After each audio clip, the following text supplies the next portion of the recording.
Dito sa aming payag, maraming gulay.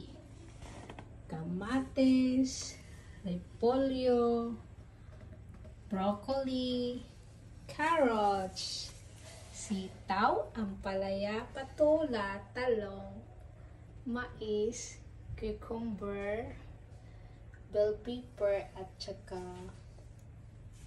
ano tawag ito? Sayote. Tsaka yung celery. Ayan, inano ko na para lutuin bukas. Itong mga gulay sa aming kubo. Mili na rin kami ng sibuyas. Ayan, sibuyas na puti. Bawang.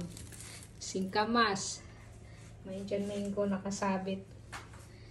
Yung ating sibuyas pula. Ayan.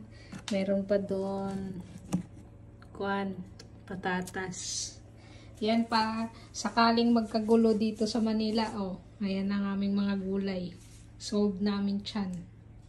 Wala nang labasan ng bahay.